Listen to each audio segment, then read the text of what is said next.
네, 박종훈 경제전문 기자와 함께하는 대담한 경제 시간입니다. 오늘의 주제는 가계부채와 관련된 내용이라고 하네요. 네, 스스로도 느끼고 계시는 분들이 많으실 거고요. 또 우리나라의 가계부채가 심각한 수준이다라는 이런 통계, 이야기들 종종 들려옵니다.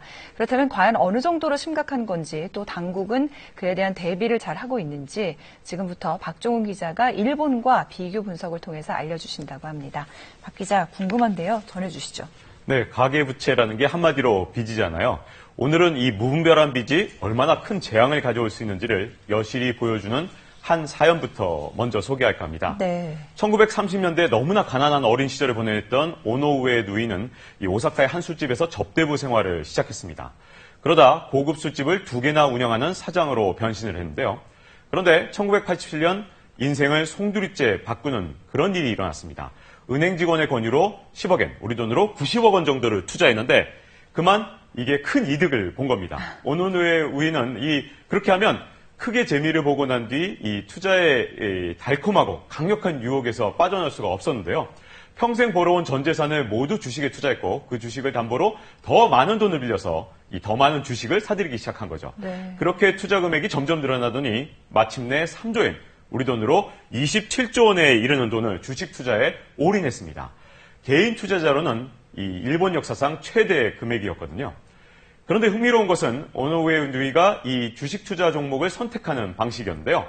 이게 바로 철저히 토속 진앙을 따랐습니다. 자신의 술집에 모셔둔 두꺼비 상에 어떤 주식을 살지 이렇게 물어본 다음에 즉흥적으로 머릿속에 떠오르는 종목을 사들인 거죠. 더욱 놀라운 일은 그런데도 금융회사들이 이 황당한 투자 방식에 이 27조 원이라는 천문학적인 돈을 빌려준 겁니다. 금융계 거물급 인사들까지 이 유명한 두꺼비 의식에 참여하기 위해서 찾아왔는데요. 하지만 이 1990년대에 들어서면서 일본의 부동산 가격이 흔들리고 또 주가가 떨어지기 시작하자 빚더미에 의지한 이 위험한 투자 방식이 순식간에 붕괴되기 시작했습니다. 결국 투자 손실이 감당할 수 없을 만큼 커지게 되자 파산을 하고 또 감옥까지 가게 됐거든요. 이 자금을 빌려줬던 주요 은행과 증권사의 경영진도 대거 교체됐고 파산한 금융회사까지 나왔습니다. 결국 일본 거품 경제를 상징하는 이런 존재로 추락하면서 버블레이디다 이런 오명까지 쓰게 됐거든요.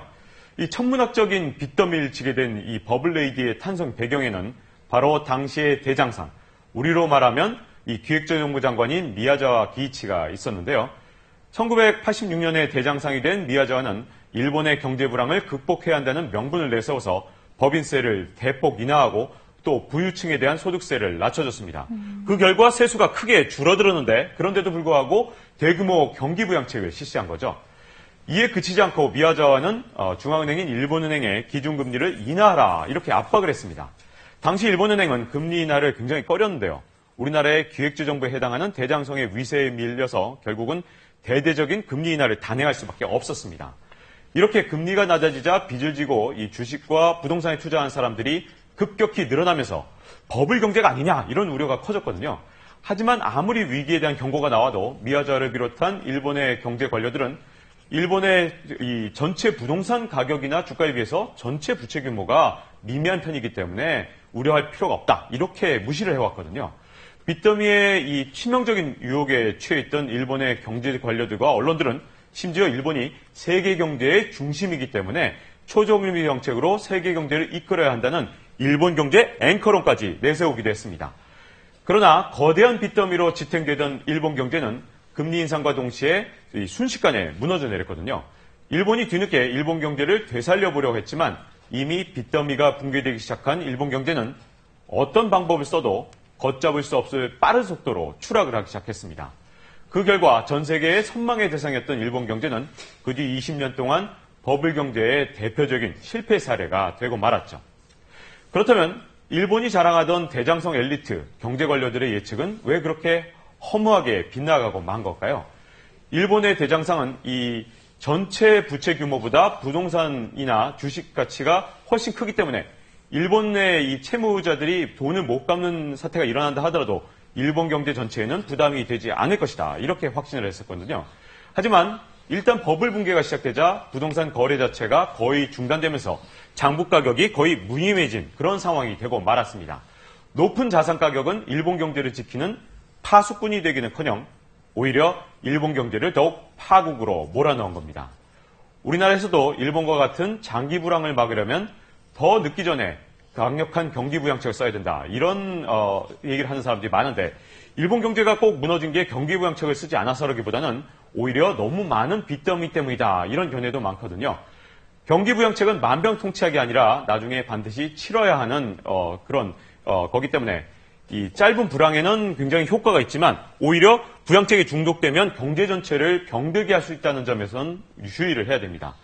그렇지 않아도 지난 연말부터 우리나라의 천문학적인 가계빚을 우려하는 목소리가 세계 곳곳에서 나오고 있는데요.